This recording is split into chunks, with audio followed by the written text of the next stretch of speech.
Hari kita bersama Dr. Hewan Citan, datang lagi untuk kedua kalinya. Terima kasih udah mau mampir lagi. Sama-sama. Halo. Sampai 2 kali lo kesini. 2 kali karena itu kan kita hampir 2 tahun yang lalu ya.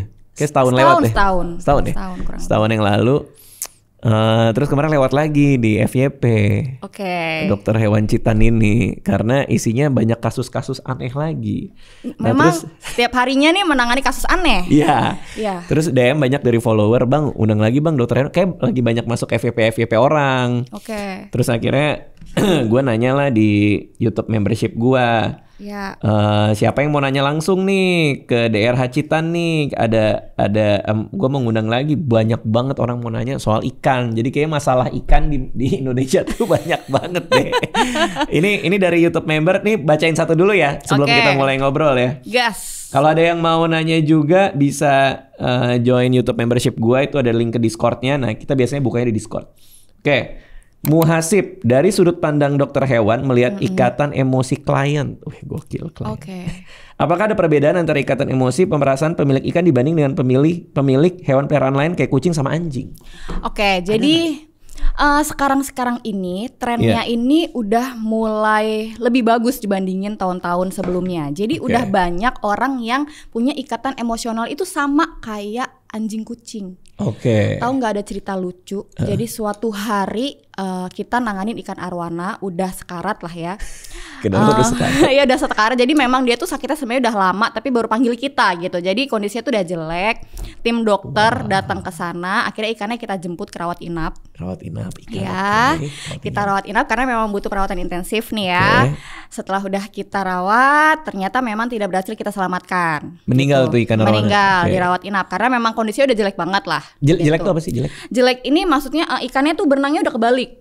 Buset. Udah kebalik, udah lemes, pernafasannya juga udah lambat banget. Oke. Gitu ya. Terus meninggal, tahu nggak, dari pemilik itu request dikasih peti mati.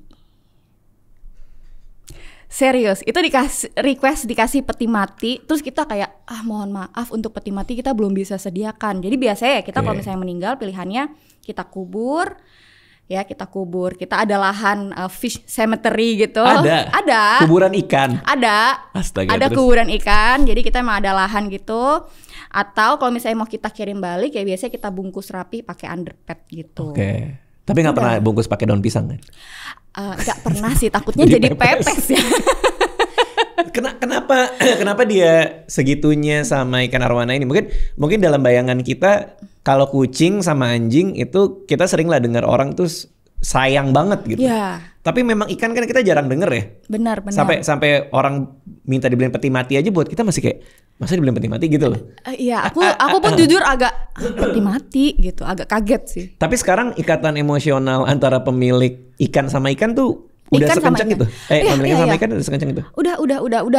Wah, pokoknya udah benar-benar jadi kayak itu tuh anaknya mereka gitu. Ikan ya? Iya, jadi kayak mereka ngerasa itu tuh saya udah ngasih makan Dok, saya nyaksiin dari kecil sampai gede ya. Maksudnya ngegedein ikan itu tuh butuh waktu dan perjuangan gitu. Iya. Gak segampang kalau kucing, anjing gitu ya. Maksudnya kalau kucing, anjing kan ya bukan gak gampang juga sih, tapi ya gimana ya, kalau ikan tuh butuh effort lebih lah, kita harus melihara airnya. Kan kita nggak pernah lihat di air ada apa kan? Benar, kita harus melihara airnya, bersihin akuarium apa gitu kan. Jadi itu tuh bener-bener bondingnya mereka tuh di situ gitu. Oke.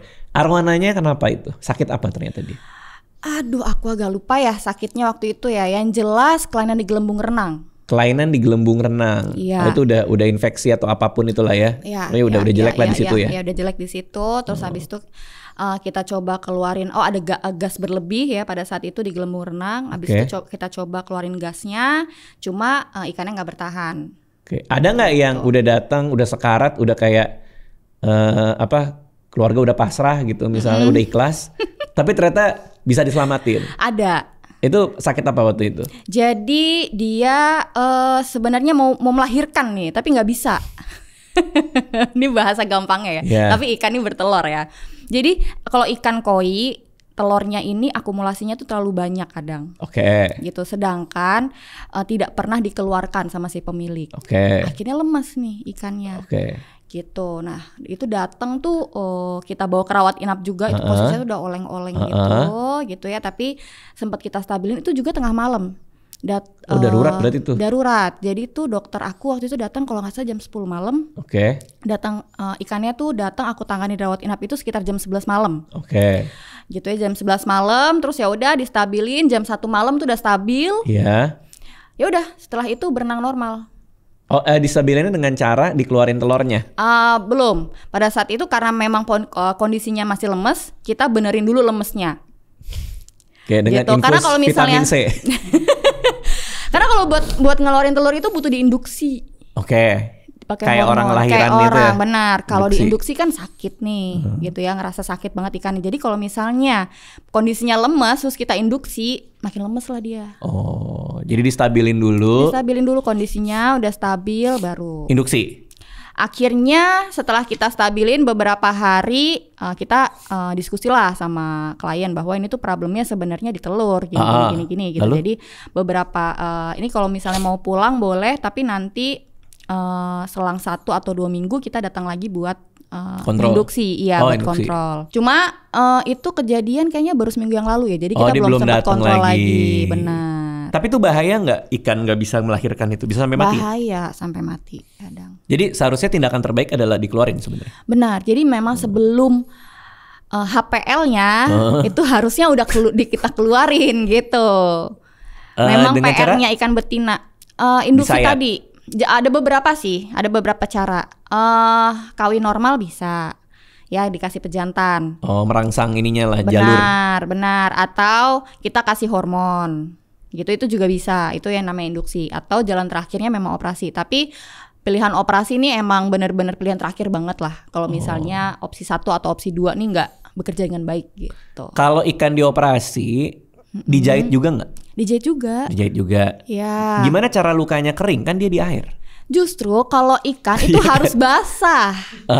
Karena kan dia ada lendir kan. Dia harus produksi lendir terus. Kalau misalnya dia kering, dia nggak bisa produksi lendir dong. Nah, tapi keringnya lukanya kan di air. Jadi definisi kering lukanya ikan sama kering lukanya mamalia kita yang di darat ini tuh beda gitu. Dia justru akan semakin cepat nutup kalau misalnya produksi lendirnya ini bagus.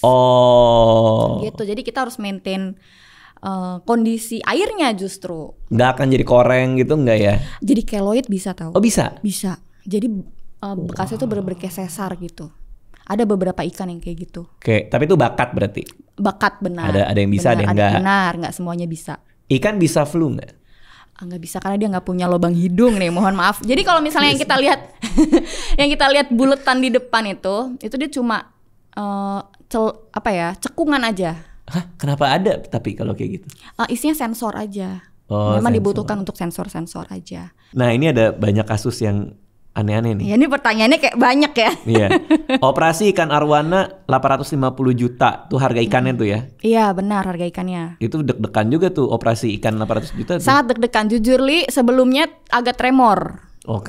Gitu kalau boleh jujur ya. Nih jadi sebelum operasi tuh kayak Bismillahirrahmanirrahim gitu. Katanya dia ada batu di lambungnya. Betul, waktu itu makan batu. Aneh ya. Ikan 850. Lo tahu diri dong, harga lu 850 juta, lo ngapain sih ngemilin batu? Gak jelas. Ngapain dia ngemilin batu? Kenapa ada ikan bisa ngemil batu? Jadi sebenarnya arwana itu dia bahasanya dia agresif. Ya, jadi kalau misalnya ngambil makan gitu kadang dia ngejar makanannya. Nah, makanannya itu kan kadang suka ada yang tenggelam nih. Misalnya dikasih udang nih. Udangnya tadi ngapung, tapi karena dia telat ngambil gitu kan jadi tenggelam. Bawahnya kan ada bebatuan. Nah, dia tuh ngambil makanannya itu bebatuannya ikut kesamber. Artinya mendingan gak usah ada batu di akuarium? Betul. Gitu? Kita selalu sarankan kalau ikan-ikan yang agresif kayak gitu itu bagusnya nggak pakai bebatuan. I see. Gitu. Jadi apa?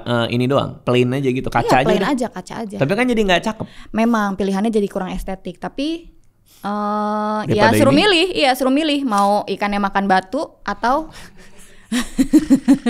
Cara ngeluarin batu dari ikan 850 juta? Pada saat itu sih operasi. Cuma ada 2 pilihan. Bisa endoskopi. Serius? Dari mulut?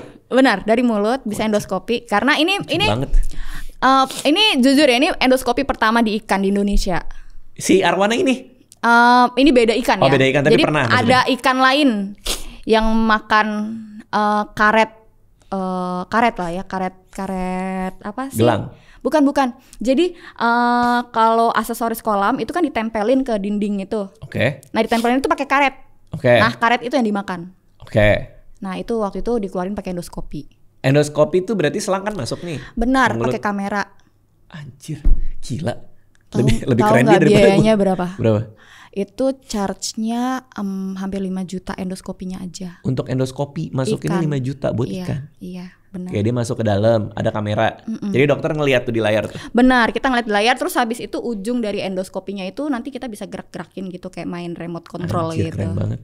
Terus udah nanti ada pencapitnya, kita masukin pencapit. Tapi itu karetnya tuh gede banget ukurannya. Jadi lebih gede. Jadi saluran pencernaan itu ada sphincter namanya. Jadi dia memang tujuannya tuh buka nutup gitu. Biar kalau buka terus kan masa air masuk terus ya kan. Nah itu buat ngeluarin dari sphincter itu susah banget. Akhirnya gimana? Paksa aja udah? Paksa mau gak mau. Jadi sphincter kita paksa buka. Terus kita cabut gitu. Karena dia pernah masuk pasti bisa keluar juga kan? Benar. Kayak dikeluarin, habis itu udah aman? Habis itu kita perawatan pasca operasi beberapa hari. Sayangnya memang prosedur itu sepertinya memang agak-agak painful ya untuk ikannya. Jadi ikannya 3 hari apa 4 hari pasca endoskopi itu nggak bisa diselamatkan. Oh, tapi gitu. Karet udah keluar, cuma tetap nggak bisa. Betul. Mungkin karena udah ada luka atau apa? Memang pas endoskopi itu kita ngeliat udah radang parah. Bagian lambungnya itu udah banyak scratch-scratchnya gitu. Dari udah, karet? Dari karetnya, bener udah radang parah, udah merah. Karena normalnya tuh warnanya nggak kemerahan kayak gitu. Dalamnya lambung ikan. Iya. Gitu. Berarti seharusnya dia bawa lebih dini dong? Betul. Jadi waktu itu diperiksain ke kita itu selang seminggu atau 10 hari udah makan karet kalau nggak salah. Jadi sebenarnya ownernya tuh nunggu ikannya tuh bisa muntah sendiri karena ikan tuh bisa muntah. Gitu. Tapi dia tunggu kok nggak muntah-muntah nih gitu. Makanya ya udah deh gitu. Jenis apa itu? Arwana juga. Arwana. Oh, Arwana memang sering bermasalah dengan makan berarti ya? Karena mereka agresif ya. Oke. Aduh lucu banget lagi. Terus yang ikan arwana 850 juta itu selamat dong, aman? Kayaknya selang 7 hari ya. Meninggal juga. Ya, gara-gara udah telat juga. Betul, itu juga udah telat juga. Jadi udah kalau nggak salah malah 1 bulan dia. Oh udah makannya. Jadi ini kebanyakan yang tidak bisa kita selamatkan kalau misalnya udah selang 1 minggu, udah selang 1 bulan, udah selang 2 minggu gitu. Ya, baru kita treatment gitu. Biasanya kalau yang waktu itu juga pernah ada ikan predator dia makan batu, cuma makan batunya baru 1 hari yang lalu. Oke. Gitu. Itu Dan masih itu bisa tuh? Masih bisa. Itu bahkan nggak pakai endoskopi, kita cuma aku pencet doang gitu ya, terus dia muntah sendiri. Itu ikan apa? Ikan lele RTC namanya. Oke, ikan lele RTC. Lele. Itu tinggal dipencet tuh ikan lele itu. Benar, jadi cuma aku pencet doang, aku bisa raba bagian batunya itu, terus habis itu dia muntah sendiri. Oh bisa gitu ternyata? Bisa gitu. Tadinya kalau misalnya selang 1 hari nggak muntah, mau pilihannya mau endoskopi. Tapi ternyata setelah 1 hari kita pijet bisa muntah sendiri. Ikan 850 juta tuh kayak apa bentuknya? Kayak apa sih? Boleh jujur gak? Kurang menarik sih menurut aku. Karena buat kita sama aja ya? Mungkin karena aku gak terlalu hobi arwana ya. Jadi ya kayak arwana aja? Arwana tapi dia kumpai. Kumpai apa lagi tuh? Siripnya tuh panjang. Oke. Oh itu mahal kalau gitu? Mahal. Itu 850 juta itu karena dia beli banyak, beli 5. Oke. Jadi dapat harga 850 juta. Kalau beli satuan itu 1,3 M. Arwana kumpai 1, sampai 1,3 M. Benar. Tergantung dia phenotype berapa kalau nggak salah ya. Oke. Gitu. Beli Bang Radit. beli ya. Terakhir sih lihat ada yang makan nasi ya. Kuproy maksudnya. Kulit proyek. Kuproy. Terus ada ikan diskus yang nggak bisa kentut. Benar, dia ada timbunan gas. Benar. Jadi dia datang dengan, dok ikan saya nggak bisa kentut. Ini udah 3 kolak angin. Masih begah juga dong. Udah minum antangin nggak bisa Gimana? dikerokin. Gimana kok? Jadi awalnya sebenarnya keluhannya tuh dia berenangnya nungging. Oke. Nungging terus kelihatan lah bagian perutnya tuh agak membesar. Oke. Gitu kita ronsen lah. Di ronsen kelihatan ada gasnya. Di ronsen. Gimana cara ronsen ikan? Gimana ya? Jadi ikannya ini kita bius. Ya sampai agak dalam biusnya. Habis itu kita angkat ke meja X-ray. Habis itu kita meja X-ray gini. Ada meja, iya ada meja. Tapi dia kan nggak di dalam air. Nggak, di luar. Tapi kita bius. Jadi dia nggak masalah. Ya dia untuk beberapa detik memang megap-megap aja. Tapi nggak apa-apa. Nggak masalah. Karena kondisinya lagi dibius. Kalau nggak dibius itu baru bermasalah. Dia ngerasa painful. Gitu. Tapi kalau kondisinya lagi dibius nggak masalah. Berarti berapa lama ikan bisa di luar air dalam kondisi dibius? Belum pernah nyoba sih jujur ya. Oke. Tapi semenit mungkin? Semenit itu painful banget sih. Semenit bisa mungkin. Mungkin. 5 menit juga masih ada yang beberapa. Kalau misalnya mau ngawinin ikan itu kan ada yang metodenya di stripping ya. Itu kadang di strippingnya di atas itu juga nggak di dalam air. Oke. Gitu. Tapi dia karena terbius ya udah tinggal pencet. Oke. Gitu. Berarti ikan bisa merasakan sakit? Bisa, tapi rasa sakit yang dirasakan oleh ikan ini disinyalir berbeda sama rasa sakit yang kita rasakan atau mamalia rasakan. Bedanya di? Jadi dia itu bisa menerima rasa sakit, tapi dia tidak bisa menyalurkan ke otak. Gitu. Jadi dia itu memproses rasa sakitnya nih intinya berbeda lah. Gitu. Dia tetap ngerasa nggak nyaman memang. Jadi kalau misalnya ini bukti dia ngerasa nggak nyaman atau sakit ya itu kalau kita suntik dia posisinya nggak kita bius itu dia akan gitu. Beda kalau misalnya kita bius tenang ya udah dia kita suntik tenang-tenang aja. Berarti tuh dia punya cara untuk merasakan sakit ya. Kirain ikan tuh nggak punya sama sekali, ternyata nggak juga. Ya sebenarnya kalau misalnya nggak ngerasain sakit dia nggak mati dong. Iya juga sih. Iya. Berarti kasihan yang digetok-getok itu kalau mau dimakan ya. Iya sih. Aku udah nggak makan ikan lagi. Gara-gara jadi dokter ikan. Bener. Jadi yang aku makan itu yang bentuknya file aja. Kalau bentuknya masih full kayak ikan bakar gitu ya disajikan masih ada kepalanya, aduh nggak bisa. Kebayang lagi. Berarti kalau ke restoran Chinese gitu kan banyak ikan di akuarium tuh kan biasanya kan mau yang mana terus pilih yang ini aja. Itu udah nggak bisa tuh ya. Udah ini aja potong gitu. Nggak bisa. Udah nggak pernah makan seafood yang kayak gitu. Kalau kepiting? Kepiting masih. Ada nggak yang karena tahu dokter ikan tiba-tiba dia kepiting bisa juga nggak gitu? Ada. Ada. Bahkan ada yang nanya udang. Iya serius. Udang hias tuh mahal-mahal Bang Radit. Yang bener. Kecil-kecil segini warna yang merah-merah gitu. Berapa? Itu harganya 3,5 juta. Sekecil itu? Iya padahal kan buat peyek ya biasanya enggak sih? Iya kan? Tapi kan pasti ininya beda dong, keilmuannya beda. Apa sama aja sebenarnya? Beda. Beberapa penyakit ada yang sama, tapi obat-obatan tuh totally different. Apa aja yang harus dicek itu juga sangat berbeda. Makanya aku bilang, maksudnya aku nolak waktu itu. Nolak. Ada nggak dokter udang di Indonesia? Ada. Bener-bener ya. Karena banyak yang kita nggak tahu ternyata ya di dunia karena ini. kita ada tambak udang dong. Jadi ada dokter khusus udang, spesialis udang. Ada yang memang bukan spesialis udang ya, tapi memang dia sehari-harinya ngurusin krustasea ya sebutannya. Gitu. Undang dokter udang ke sini. semua hewan laut aja. Dokter ubur-ubur ada nggak? Kita nanya lagi ya dari YouTube member nih. Yura nanya, ikan tuh punya kondisi psikologis nggak sih? Contohnya kayak sedih pas ngelihat teman akuariumnya mati. Punya. Bener punya. Punya. Jadi ada namanya Canabarca. Ini kalau misalnya teman-teman penghobi pasti tahu Canabarca harganya lumayan fantastis. Dia 1 sentinya itu 1 juta. Coba mau lihat Canabarca itu ikan gabus Bang Radit. Tapi ada corak-coraknya sedikit. Itu ikan yang mahal tuh. Ikan mahal kalau misalnya ikan mahal lah, termasuknya ikan sultan lah karena ini bukan. bukan ini. Itu giginya mirip sih. Apa Canabarca. Oh ini. Harganya semahal mobil? Semobil katanya nih. Nmax lah ya, tergantung ukurannya. Makanya dia 1 sentinya itu 1 juta. Ini ikan seharga mobil. Nah, waktu mereka cakep. ini monogami. Jujur. Oh, jadi cuma satu pasangan. Satu pasangan. Jadi aku pernah dapat kasus dia ini habis kehilangan pasangannya. Terus dia sakit-sakitan lah. Si yang masih bertahan ini dia sakit-sakitan. Udah kita obatin. Tadinya jamuran ya kasusnya ya. Itu ya. Jamuran kalau nggak salah. Terus habis itu udah kita obatin. Cakep. Beli. Cakep. Ada yang murah nggak tapi? Kayaknya sekarang harganya jauh lebih murah. 1 senti 1 juta. Kalau dulu zaman COVID kan, zaman COVID harga ikan hias fantastis. Ada yang setengah senti nggak? Terus.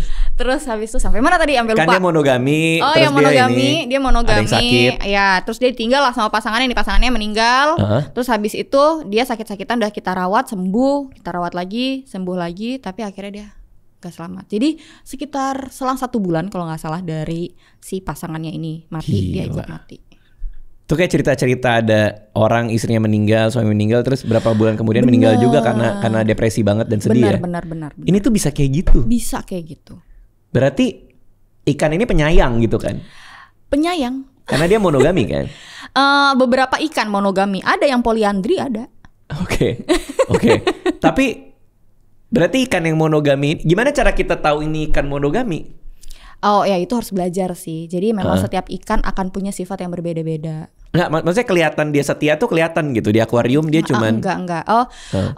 Pada saat kita tahu dia sakit, ya karena kita tahu bahwa dia monogami, jadi kita langsung ini kemarin ada pasangannya ya gitu. Iya, kemarin ada pasangannya bener dok, tapi mati pasangannya. Oh pantas. Baru tahu. Iya. Tapi maksudnya itu lebih ke apakah ikan yang monogami itu kelihatan di akuarium kalau dia monogami? Enggak ya. Artinya misalnya ikan apa Cana barca ini misalnya ada 3 lah. Iya. Dia pasangan sama yang ini. Apakah di akuarium dia tidak akan deketin yang satu lagi atau dia gimana? agak jarang satu akuarium itu kalau misalnya bukan sama pasangannya. Karena berantem biasanya. Oh. Gitu. Jadi kalau misalnya dia digabungin satu akuarium itu ya biasanya emang udah pasangannya dan susah matchingin Cana barca itu susah banget. Jadi beli Cana barca yang udah sepasang kayak gitu, yang udah bisa pairing kayak gitu, itu harganya jauh lebih mahal. Oh, karena kalau belinya sendiri, suatu hari kita mau nyariin dia pasangan, susah. Itu cocok-cocokan. Benar. Kalau nggak cocok? Yang nggak cocok berantem. Cowok sama cewek? Iya. Wah, aneh juga ya. Iya, aneh ya. Wah, gila kompleks juga ya ini kan. Ini menarik banget loh. Aneh ya. Tapi kalau dia kalau dia cocok, gampang mating ya? Kalau dia cocok mating. Terus punya anak gitu? Iya, punya anak. Ya cuma nggak segampang itu juga sih. Untuk punya anak? Untuk punya anak. Karena? Aku jujur kalau misalnya yang kayak gitu, itu pasti breeder jauh lebih pinter ya. Oh. Breeder Cana gitu pasti dia jauh lebih pinter lah. Gimana caranya matingin Cana barca apa segala macam gitu. Ini menarik sih. Kayaknya seru deh. Dia ikan apa? Tawar? Lebih susah ikan laut dong? Lebih susah ikan laut sih. Ada nggak ikan yang bisa di laut dan di air tawar? Ada. Sebentar, banyak kok. Kayak salmon katanya bisa ya? Benar, tapi ya salmon kan nggak ada yang pelihara. Kenapa ya nggak ada yang pelihara salmon ya? Dia butuh arus nggak sih? Oh, iya. Gitu, terus suhu. Gitu. Ada banyak faktor lah menurut aku ya. Pasti kita pelihara ikan di kolam itu kan sebenarnya kolam ini disetting sedemikian rupa untuk mendekati habitat aslinya kan. Nah ini untuk mendekati habitat aslinya mungkin susah sekali. Coba ini kita ada yang nanya lagi nih. Van Kodok masih suka ketemu orang yang kekeh nggak? Kalau paus dan lumba-lumba itu ikan, masih ada nggak? Enggak sih. Kayaknya semua orang tahu ya kalau itu tuh bukan ikan gitu. Iya. Leo JR, pernah nggak sih ada ikan yang sudah tidak bisa diselamatkan sampai harus eutanasia? Sering. Oh iya. Sering. Itu kalau kucing sama anjing sih kita sering denger ya, dibikin nyaman aja gitu kan bahasanya tuh. Kalau aku bahasanya kita tidurkan. Oh. Kenapa harus eutanasia? Kenapa nggak dibiarin? Kasian ya, karena kita ngelihatnya dia tersiksa hari demi hari. Jadi itu ada ini baru-baru ini ya. Aku datang itu ikannya tuh bentuknya udah melengkung. Terus mulutnya tuh udah nggak bisa mingkem. Jadi mulutnya gini terus. Gitu. Ya udah. Dia berenangnya udah cuma muter-muter gitu doang dengan kondisi mulut yang kayak gitu kan kasian kan, udah nggak bisa diapa-apain. Itu menghitung hari itu? bisa jadi kalau misalnya kondisinya dia berenangnya masih bagus itu bisa berminggu-minggu kayak gitu. Kan kasihan sebenarnya dia makan nggak bisa, apa nggak bisa gitu. Si ownernya datang nih bawa nih. Aku yang datang ke sana. Oh, oke. Terus dikasih tahu sama dia bahwa ini kayaknya mending di. Aku sih yang menyarankan. Jadi setelah aku periksa, ngecek physical examination dan lain-lain, terus ya aku punya kesimpulan bahwa ini udah sulit sekali untuk disembuhkan, tidak ada obatnya, gitu. Kita mau kasih obat-obatan apapun, misalnya memang dipaksa mau kasih vitamin atau apa gitu, malah nggak ada efeknya, gitu kan. Akhirnya aku saranin buat ditidurin. Ownernya setuju. Setuju. Memang dia juga kasihan, iya dok, nggak apa-apa deh, kasihan gitu. Ikan jenis apa itu? Koi. Oh, ikan koi lagi mahal juga tuh pasti ya. Iya, cuma yang ini nggak mahal-mahal banget sih. Oke. Akhirnya disuntik dengan cara apa? Ditidurkan? Kita kasih obat bius. Obat biusnya kita encerin di air. Jadi bukan kita suntik ke dalam badannya dia, enggak. Jadi dia menghirup air yang sudah ada obat biusnya. Oke, terus lama-lama mati udah? Lama-lama mati. Jadi kita kasih bius dengan dosis letal atau dosis kematian. Dan dia memang ya kayak tidur aja. Dia tidak akan merasakan apapun gitu. Jadi ya benar-benar langsung berhenti insangnya gitu. Jadi enggak, karena ada beberapa obat-obatan yang bikin kejang-kejang dulu. Oh, itu justru malah gitu. jadi nggak enak kalau orang mau mati ya. Kan? Iya, kalau ini enggak. Dia kan kayak tidur aja, udah. Apakah semua cara eutanasia ikan itu sama atau beda-beda? Harus ada yang disuntik? Kalau semua jenis sama sih. Tapi beda dokter pasti akan beda cara. Beda obat. Nah ini ada lagi nih. Bikinin kursi roda buat ikan. Ini apa ini? Ini apa ini? Kenapa tiba-tiba membuatkan kursi roda untuk ikan? Jadi Kenapa ada ini? ikan mas koki. Itu kan memang secara anatomi itu dia sekarang udah pendek nih bentuk badannya. Udah beda sama ancient goldfish ya. Ancient goldfish? Maksudnya goldfish pada zaman dahulu itu bentuknya emang panjang tapi warnanya oranye gitu kan. Oh, goldfish sekarang tuh beda dengan goldfish zaman dulu? Beda. Sekarang tuh udah kawin-kawin silang gitu ya. I don't know what happened lah. Pokoknya mereka jadi pendek gitu bentuknya. Sehingga secara anatomi itu mereka juga berubah. Gitu. Nah banyak yang problem di gelembung renang. Kalau problem di gelembung renang dia jadi berenangnya tuh bisa kebalik. Yang harusnya berenangnya gini nih, dia jadi kebalik gini, atau dia bisa tenggelam, atau dia bisa di atas terus. Karena berpuluh-puluh tahun kawin silang sehingga anatominya berubah, sehingga banyak penyakit-penyakit yang baru muncul di perubahan anatomi ini. Benar. Oh, gitu. Berarti goldfish itu paling bermasalah? Jujurnya banyak masalahnya. Goldfish ya. Yang kita lihat kecil-kecil. Iya, yang biasa dijual sebagai ikan hias pemula itu. Iya. Ternyata tuh paling banyak masalah. Satu umurnya pendek. Berapa lama? 3 tahun sampai 5 tahun ya. Lalu? Gitu. Terus habis itu ya problemnya di anatomi tadi. Gitu. Jadi kalau misalnya padahal kita kan senangnya yang bulat yang gendut gitu kan. Padahal yang bulat yang gendut itu nanti kalau misalnya kita cek, kita X-ray gelembung renangnya cuma 1 kayak gitu. Padahal normalnya harusnya mereka gelembung renangnya 2. Kasian juga gitu. ya. Terus, karena mutasi itu kali ya. Benar, tulang-tulangnya tuh jadi pada dempet-dempet gitu. Nah yang ini dia berenangnya, dia punya masalah dengan gelembung renang. Benar, jadi berenangnya tenggelam, kita kasih, bingung dong, maksudnya udah kasihan, dia berenangnya terkapar kayak gitu, tapi kadang dia masih berenang, jadi berenangnya tuh gini. Jadi dia kan sebenarnya masih mau hidup dan aku kasih makan kadang masih mau dia makan. Jadi makannya tuh disuapin kayak gitu di depan mulutnya. Kan kasihan nih kalau misalnya kita tidurin deh gitu. Itu kan kasihan karena dianya masih mau makan gitu ya. Masih bisa lah. Iya. Akhirnya muter otak gimana caranya ya biar dia tuh at least bisa berenang begini deh gitu. Kita perpanjang sedikit deh umurnya gitu. Lalu akhirnya kepikiran lah bikin kursi roda buat ikan. Kursi roda buat ikan. Jadi sebenarnya nih kursi rodanya tanda kutip ya, bukan bener-bener pakai kursi ada rodanya, cuma definisi kursi roda di sini kan emang untuk membantu orang jalan. Nah, ini kan untuk membantu ikan berenang. Gitu. Jadi ada 2 tipe kursi roda sebenarnya aku buat. Dulu itu aku buat pakai selang. Terus aku kasih pelampung atasnya. Jadi dia bisa balik lagi kayak gini. Tunggu, gimana? Jadi aku kasih selang di badannya. Selang di badan ikan. Selangnya ini selang aerator gitu yang isinya udara. Terus habis itu aku kaitin pelampung atasnya. Jadi pelampung ini nanti bisa make sense ya. Ya, bisa membalikan tubuhnya si ikan gini ya. Oke. Nah, tapi ternyata cara itu kurang efektif. Jadi bikin banyak luka-luka di badan ikan. Karena selangnya diikat atau ditancap? Diikat. Oke. Dilingkarin gitulah. Nah, ternyata selangnya ini bikin luka-luka di ikan. Oke. Gitu. Akhirnya aku buat versi kedua. Jadi aku jahit pakai benang jahit. Ini kan punggung ikan ya. Ini punggung ikan. Aku jahit gini, aku tembusin ke punggungnya. Yeah. Terus aku taruh styrofoam di atasnya. Oke, itu lebih simpel sih. Itu jauh lebih simpel dan harmless lah, gitu buat ikan. Karena tidak ada bagian tubuh ikan yang bersentuhan dengan apapun. Tapi itu kan dipakai benang jahit tadi. Benang ya, cuma benang jahit aja ya. Kita dijahit juga pakai benang jahit nggak masalah. Oh, I see. Jadi masuk diikat gitu. Iya, terus. Ya udah. Bisa. Yang bener. Benar. Ini lagi ada satu jadi di kebalik gitu, rawat inap. Jadi kan gini jadi gini kan? Iya. Karena ada styrofoam di atas. Benar. Bisa akhirnya berhasil. Itu pas berhasil kita kayak wow gitu, kita kayak bersorak-sorai gitu. Kan dokter kebetulan ada 3 orang cewek-cewek, jadi berempat sama aku cewek-cewek kayak wow gitu. Sementara ikannya untung berhasil nyoba-nyoba. Tapi berhasil kan? Berhasil. Oke, berarti seumur hidup dia harus pakai itu? Benar.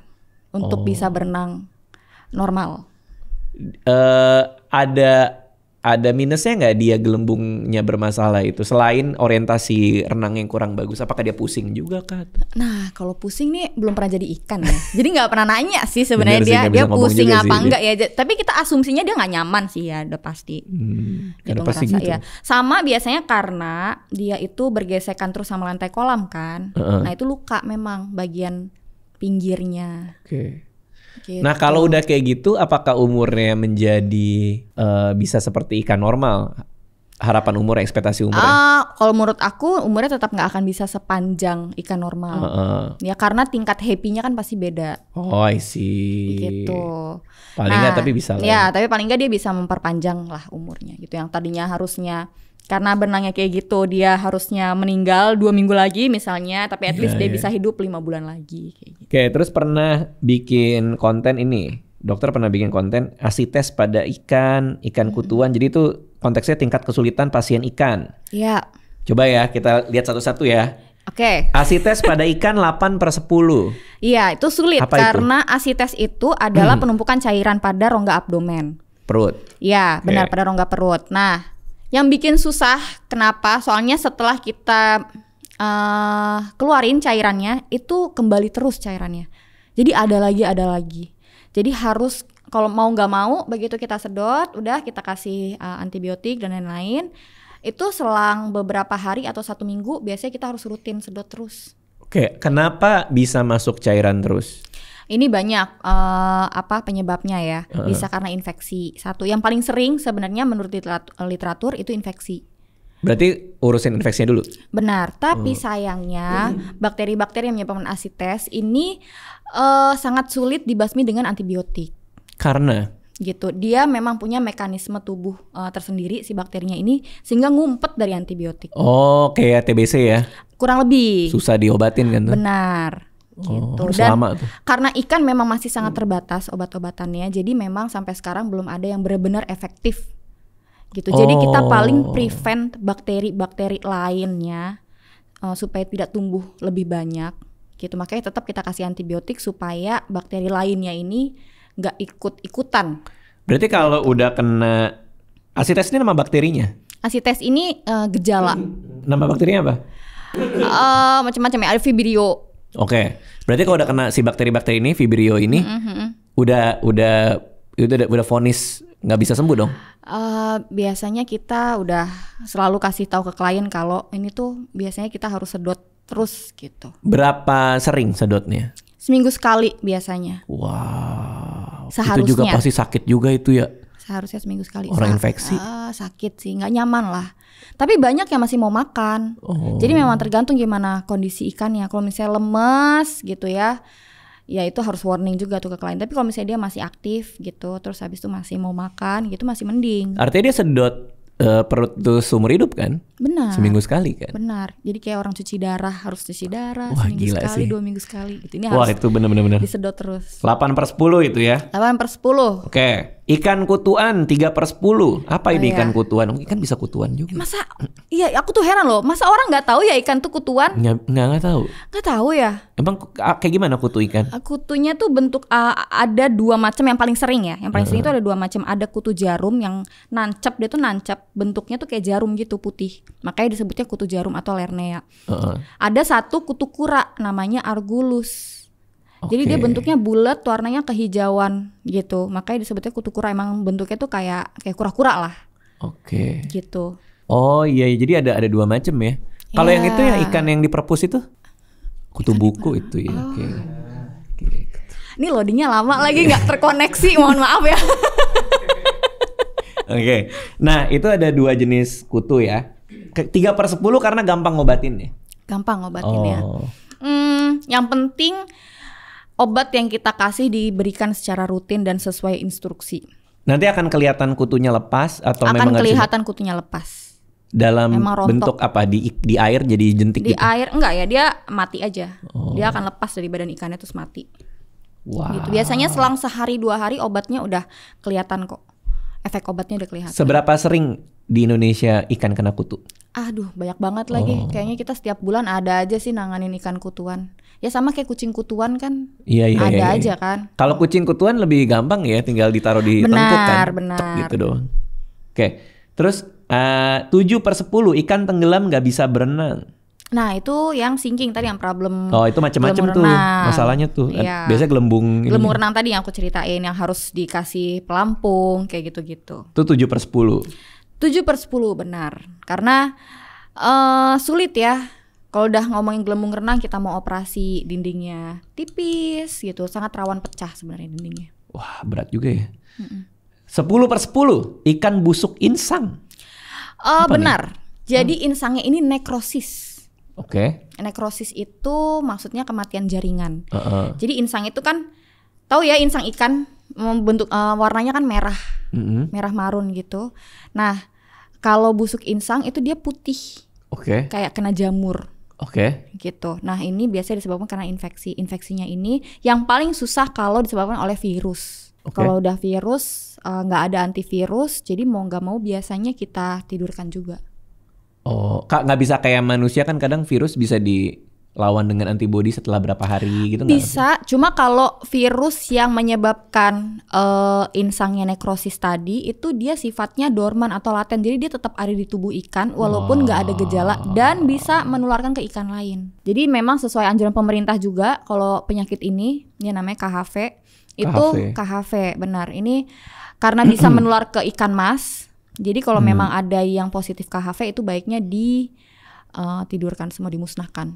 Nah kucing kita dulu di rumah ada yang kena FIV.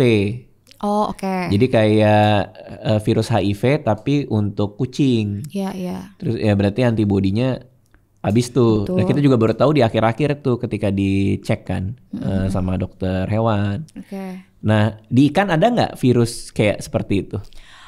Sejauh ini nggak ada sih. Nggak ada ya? Nggak ada. Yang paling mematikan itu tadi yang bikin nekrosis. Benar. Itu biasanya tingkat penularannya itu hampir 100%, tingkat kematiannya juga hampir 100%. Jadi setiap hari tuh orang kalau udah kena virus itu ya udah kerjanya cuma nyerokin ikan mati aja. Gila. Tapi kita biasanya konfirmasi by PCR.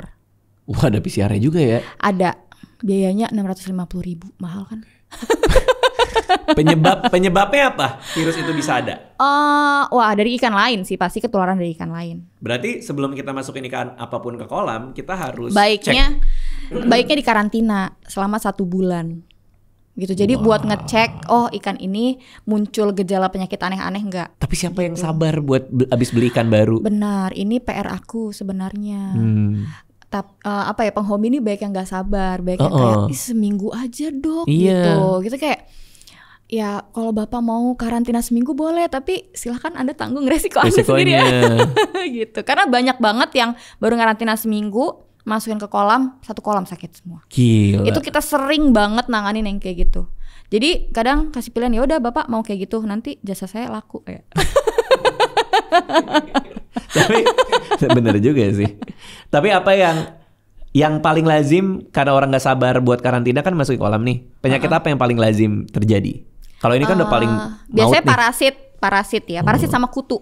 Oke. Jadi banyak yang ya tadi ya orang ternyata banyak yang nggak tahu kalau ikan itu kutuan. Jadi dia nggak tahu tuh ikan yang baru datang tuh kutuan, asal masukin aja. Bisa nggak kita bawa ke dokter terus ini saya mau ada ikan baru mau masuk nih kolam, coba cek medical check up dulu gitu? Sangat bisa. Oh, bisa. Dan sangat sering kita melakukan hal itu. Berarti nggak usah karantina dong? Oh tetap karantina, tapi memang kita cek ini ikannya kira-kira sehat atau enggak gitu. Nggak bisa tuh kayak di PCR dulu apa? Bisa kalau misalnya dia mau cek masalahnya, penyakit itu kan ada masa inkubasi. Oh iya juga sih. Iya, jadi bisa jadi kita PCR hari itu negatif, tapi ya karena memang belum kedetek. Bener. Gitu. Hewan apa yang nggak boleh disatuin di akuarium yang menurut banyak orang tuh nggak apa-apa tapi ternyata bermasalah gitu. Misalnya kura-kura gitu boleh nggak masuk ke akuarium? Kura-kura, aku banyak menemukan kura-kura itu malah dibully sama ikannya. Oh gitu. Kalau kura-kura kecil ya. Jadi misalnya kura-kura biasanya kura-kura Brazil itu yang ijo-ijo itu. Kurang paham ya jenis kura-kura. Jadi itu dia gedenya segini. Ikannya juga gedenya misalnya medium lah, panjangnya sekitar 30 cm gitu, itu banyak dihajar-hajar gitu sama ikannya malah. Karena ganggu atau? Karena emang ikannya senang bully aja. Jadi ada yang sampai buntung tangan kura-kuranya tuh. Dimakan ikan? Iya di tup gitu ya kan lama-lama jadi luka abis. Anjir serem banget lagi. Berarti mending kalau mau 5 kura-kura. Biar korbannya makin banyak. Biar dia ada geng. Kura-kura ninja dong. Kura-kura ninja lagi itu 4 sih. Oh 4 sorry. tapi mendingan nggak disatuin berarti. Jangan pernah nyatuin. Enggak, ya sih, mending nggak disatuin sih. Nggak disatuin sama apapun karena nanti ya feses-fesesnya juga jadi bercampur. Kalau kuda lumping. Nah, boleh. Gabungin sama Yono tadi. Yono yang muncul di sini. Tapi kalau kuda lumping masuk akuarium bukannya nanti berantakan karena pecutnya kan? Oh iya sih. Masih dilanjutin guys. Oke. Kuda lumping boleh, bener nih boleh ya? Boleh ya, oke. Karena soalnya kan ada aja yang pengen gitu nyampur-nyampurin spesies kan, ya kan? Jadi itu nggak apa-apa. Apalagi ya? Kalau anemon laut itu yang koral. Koral tuh nggak apa-apa. Nggak apa-apa. Malah bagus atau? Bagus menurut aku ya. Kalau misalnya kita mau ngomongin animal welfare, kita kesejahteraan hewan untuk ikan-ikan laut bagus sebenarnya. Karena itu kan buat tempat mainnya mereka, buat tempat ngumpetnya mereka, kayak gitu kan. Mereka emang ya main-main di situ lah, gitu bagus sih untuk bikin mereka happy. Koral itu hidup apa enggak sih sebenarnya? Hidup. Hidup ya? Itu kalau di luar negeri, kalau sakit itu dokter hewan yang ngurus. Gile. Sebenarnya aku lagi mau mempelajari itu. Jadi koral itu hewan? Hewan. Oh my god, baru tahu gue seumur hidup. Dia itu bergerak, dia makan. Koral, dia makan, jadi dikasih makan, dia akan di satu waktu malam hari ya, itu dia akan buka gitu, terus kita kasih makan, terus dia bakal gitu. Coba gue Google. Cuma memang koral ya. Pergerakannya sangat lambat. Mau lihat koral. Pergerakannya dia tuh lambat ya, pergerakan makannya tuh lambat, jadi kayak berjam-jam kita lihat. Ini tuh hidup ternyata. Hidup dan mereka moving, mereka berubah tempat. Ada yang berubah tempatnya. Oh my god. Cuma emang pergerakannya lambat banget. Iya.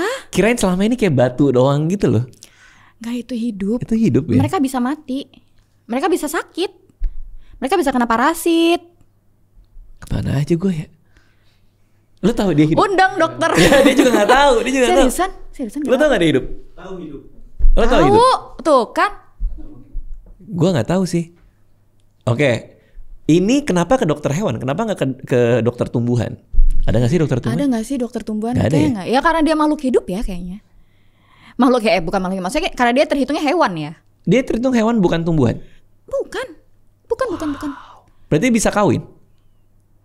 Kawinnya beda sama kita ya. Oke. Perkawinannya beda. Tapi yang jelas di luar negeri itu yang ngurusin dokter ikan. Oh. Jadi dia juga mengencourage lu di Indonesia kan lu udah pegang ikan, lu harusnya pegang koral juga. Akhirnya gitu. mau belajar nanti? Mau belajar. Nanti kalau aku udah bisa, please undang aku lagi. Seru. Kita ngomongin. Aku akan cerita. Iya, koral pakai kursi roda nanti. Oke, kalau bintang laut dimasukin akuarium bersama ikan, nggak apa-apa? Nggak apa-apa juga. Oh. Ikan laut ya. Bintang laut itu hidup dong kalau bintang laut. Hidup. Susah nggak ngerawatnya? Karena aku belum pernah pelihara ya. Tapi banyak sih yang pelihara.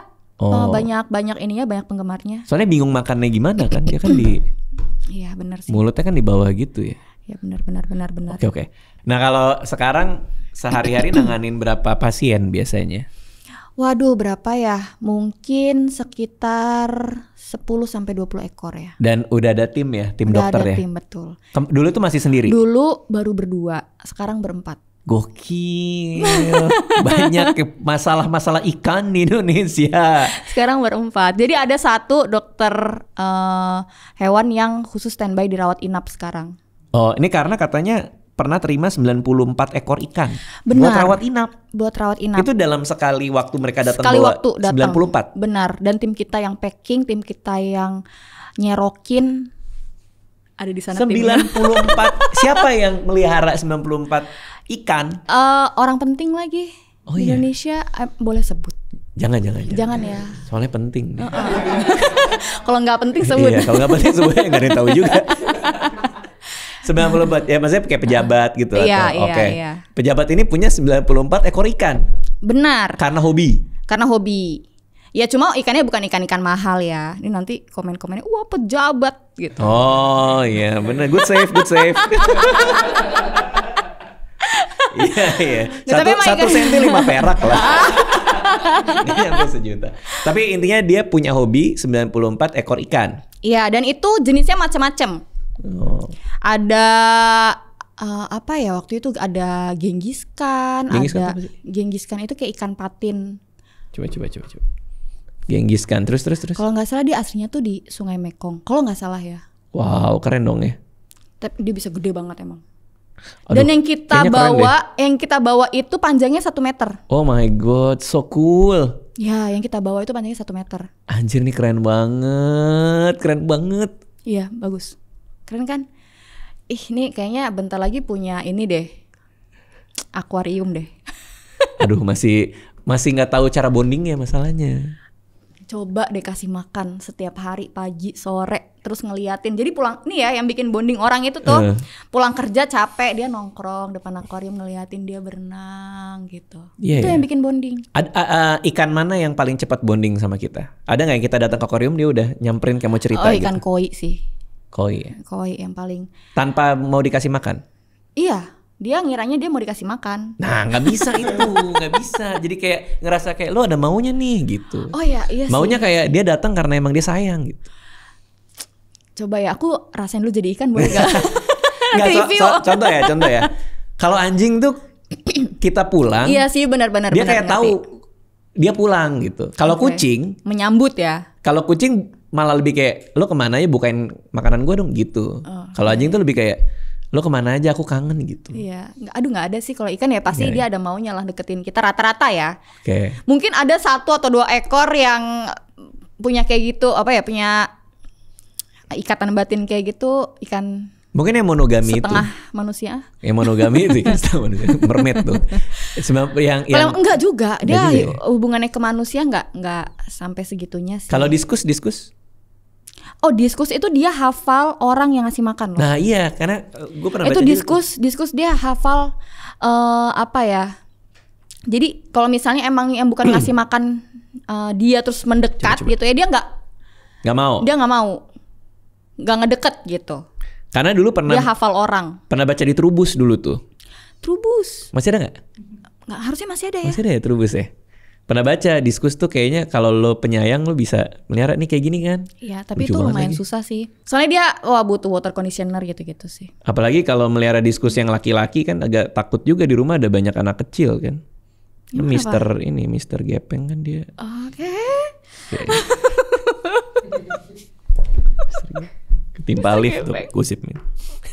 Oke, 94 ikan dirawat inap. Karena sakit kah atau mau ada jadi kutuan satu kolam. Buset deh, males bener bersihin kutu 94 ekor. Itu habis itu banyak luka-luka ya karena kutunya parah, jadi banyak yang luka-luka di badannya, imun ikan ngedrop, jadi infeksi sekunder juga gampang masuk lah. Gila. Jadi banyak, ya udah kita treatment tuh.